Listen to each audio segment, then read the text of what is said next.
I'm Doomsvince, and this is day 109 of Spawnia.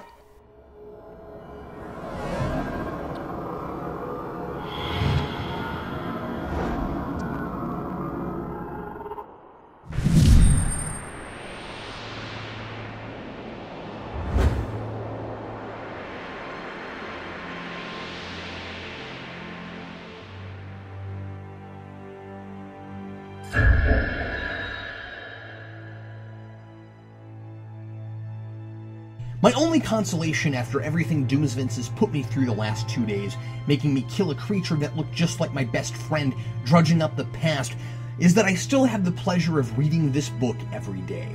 I would give my left arm if it meant this series lasted another 250 issues and I never had to go back to the main Spawn title.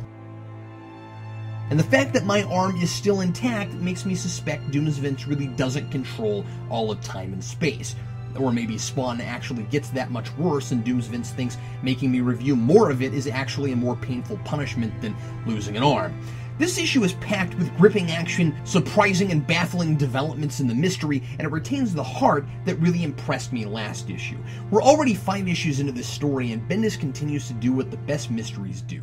He reveals a major component to the plot, answers a question the reader has been asking, and simultaneously makes us ask new ones. As things seem to unravel, they also become more complex, but Bendis has, so far, total command of his narrative. New questions seem to also be clues to the overall who, how, and why, and I'm kicking myself for not getting it all already, because I feel like most of the answers are probably right in front of my nose, like watching a card trick. You know there's a solution, and it's sitting right there, but you don't have the understanding to perceive it as anything but magic. Twitch manages to shoot the man in the white coat down in the sewer, after losing his glasses again.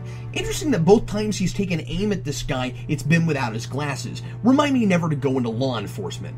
I wonder if that means anything. The man seems to dissolve away, leaving his hat and coat behind, and Sam accidentally shoots Twitch when he climbs back to the surface holding the hat and coat. He tells Sam that after what he's put him through with internal affairs, now they're even. I never get tired of the dry comedic timing between these two. Adding to the weirdness are the 3 other guys in white hats and coats Sam finds himself squaring off against just before this, who disappear as soon as his back is turned. Sam begins to realize that internal affairs doesn't really have much on him. It's suspicious that they're so concerned with dragging Sam and Twitch through the ringer, and he calls their bluff. It turns out the FBI is behind the investigation, and they've been pulling Sam and Twitch's strings in order to scare them into looking deeper into this San Giacomo case, hoping they'll lead the feds to the killer. I like that our heroes have gone from thinking everybody thinks they're incompetent, or maybe even the perpetrators themselves, to the FBI's last hope. But it's not done in a silly way. They're still not even close to perfect cops. At the same time, the most corrupt of the force, who hate Sam and Twitch for not being crooked and not being on the take, are trying to set Sam and Twitch up to look like they're telling tall tales. One of them claims there was no gun at the scene where the pawn shop owner committed suicide. Sam finds out it's the FBI screwing with them when one of the remaining San Giacomos comes to him after his father, the top member of the crime family, gets bumped off, and he has that information. So now they have the feds working with them directly and a powerful member of the San Giacomo family who might be able to provide more information. But with dirty cops and possibly supernatural men in white coats out to get them, they're far from out of the woods. The artwork is still wonderfully atmospheric. When Medina is really challenging himself, his characters are very expressive, and there are some really dramatic and creative choices in some of the long dialogue exchanges. But sometimes it looks a bit rushed, and Sam, or especially the internal affairs lady, makes some particularly silly faces. This issue also has a few careless grammatical errors and missing words the editor missed.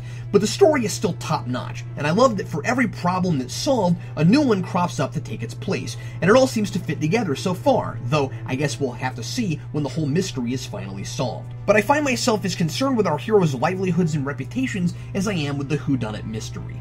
Seeing Sam and Twitch put their mistakes behind them and remain friends and partners has me thinking a lot about my friend Vince. I've spent most of my time focused on getting back to my family, and I didn't realize how much I miss my partner until I had to stab a zombie that looks just like him and drag him out into the abyss. Draining all its blood to write with first had crossed my mind, but I knew I couldn't bring myself to do that. Vince 1.2 brought back a lot of memories, and maybe even some regrets. I'm realizing more and more just how responsible I am for winding up in this place. I wish I could say more here, but It's about a little more than just a Mountain Dew addiction. Maybe if things had been different in the beginning with Doomsvince, I could have avoided all this. But I can't spend all my time dwelling on the past. I still have 8 months in the future I must endure of Spawn year. Signed, Captain Logan.